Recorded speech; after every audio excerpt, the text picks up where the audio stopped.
இரட்சகர் இயேசு கிறிஸ்துவின் நாமத்தில் வாழ்த்துக்கள். சங்கீதம் 115 அதிகாரம் 1 எங்களுக்கல்ல கர்த்தாவே, எங்களுக்கல்ல, உமது கிருபை நிமித்தமும் உமது சத்தியத்தின் நிமித்தமும் உம்முடைய நாமத்திற்கே மகிமை வரப்பண்ணும்.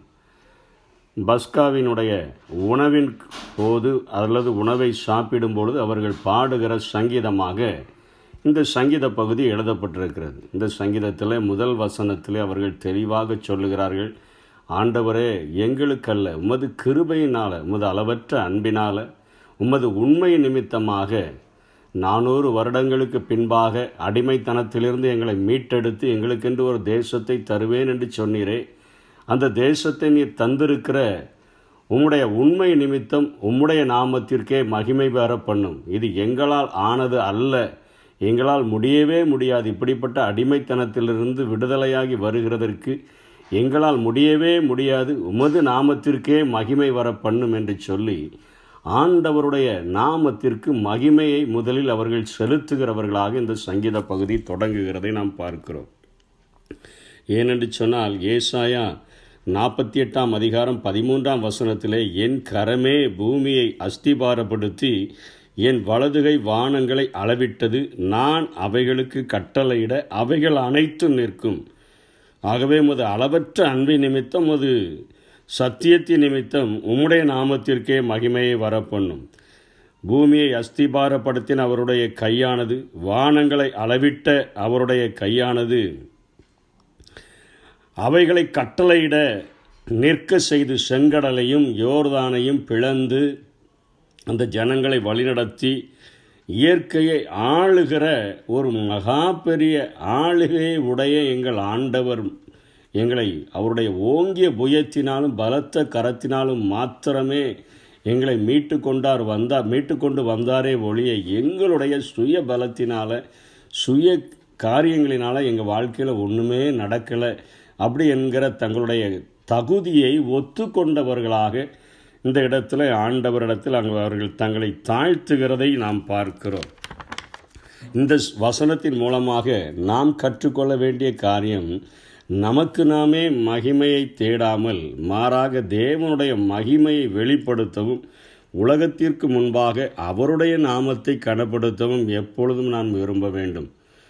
கிறிஸ்துவினுடைய நாமத்திற்கும் அவருடைய சபைக்கும் அவமானமோ நிந்தையோ கொண்டு வர மாட்டோம் என்று நாம் தீர்மானம் எடுத்து வாழுகிறவர்களாக காணப்பட வேண்டும். நம்முடைய மகிமையை தேடாமல் எல்லா காரியத்திலும் ஆண்டவருடைய மகிமையை தேடவும், என் நிமித்தமாக கிறிஸ்துவினுடைய நாமத்திற்கு அவருடைய சபைக்கு அவமான இழுக்கு என்னுடைய வாழ்க்கை அவரை மகிமைப்படுத்தக்கூடிய ஒரு வாழ்க்கையாக இருக்க வேண்டும் என்கிறதை அவர்கள் அந்த பஸ்கா உணவின் போது அவர்கள் தங்களை ஒரு பிரதிஷ்டை செய்கிறது போல செய்து கொள்ளுகிறதை பார்க்கிறோம்.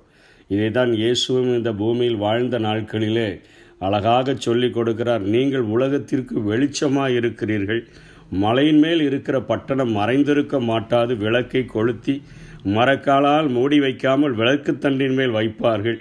அப்பொழுது அது வீட்டில் உள்ள யாவருக்கும் அது வெளிச்சம் கொடுக்கும்.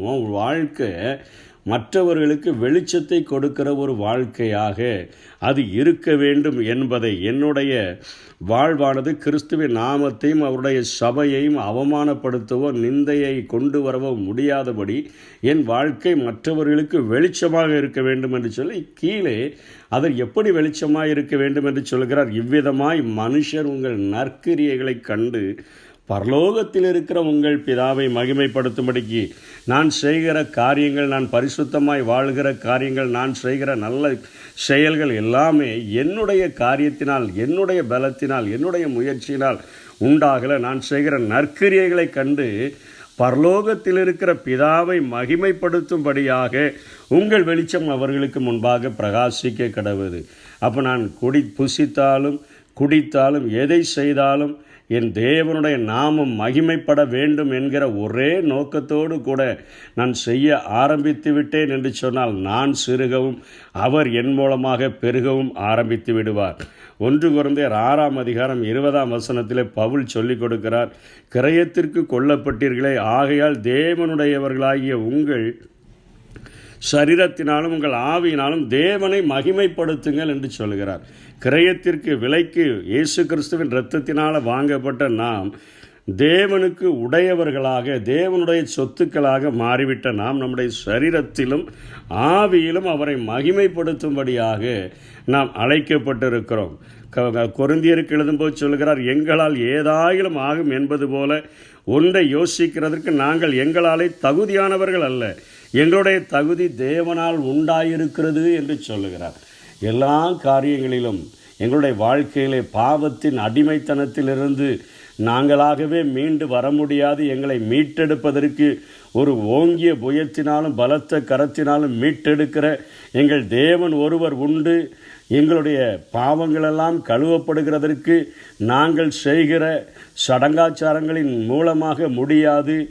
எங்களுக்காக இரத்தம் சிந்தின இயேசு கிறிஸ்துவின் இரத்தமே சகல பாவங்களையும் எங்களை கழுவி எங்களை சுத்திகரிக்கிறது என்கிற எண்ணத்தோடு கூட நாங்கள் எங்களுக்குரியவர்கள் அல்ல, நாங்கள் எங்களுக்கு சொந்தம் அல்ல, நாங்கள் இயேசு கிறிஸ்துவின் இரத்தத்தினால் விலைக்கு வாங்கப்பட்டிருக்கிறபடியினாலே எங்களுடைய ஒவ்வொரு அசைவுகளும், எங்களுடைய ஒவ்வொரு பேச்சுகளும், எங்களுடைய ஒவ்வொரு நடக்கைகளும் ஆண்டவரே உம்முடைய நாமத்தை மகிமைப்படுத்த வேண்டும். எங்களுடைய வாழ்க்கையோ எங்களுடைய கிரியைகளோ உம்முடைய நாமத்திற்கோ அல்லது உம்முடைய சபைகளுக்கோ ஆண்டவரை நிந்தைகள் வராதபடி ஜாக்கிரதையாக நாங்கள் வாழுகிறதற்கு எங்கள் வாழ்க்கையை அர்ப்பணித்து வாழ எங்களுக்கு உதவி செய்யும் என்று சொல்லி நாம் கேட்டு வாழ்ந்தோம் என்று சொன்னார். நம்முடைய வாழ்க்கை ஆண்டவருக்கு பிரியமுள்ள வாழ்க்கையாய் இருப்பது மாத்திரமல்ல, நம்முடைய செயல்களின் மூலமாக ஆண்டவர் மகிமைப்பட முடியும். உங்கள் நற்கிரியைகளை கண்டு பரலோகத்தில் இருக்கிற உங்கள் பிதாவை மகிமைப்படுத்தும்படிக்கு உங்கள் வெளிச்சம் அவர்களுக்கு முன்பாக பிரகாசிக்க கடவுது.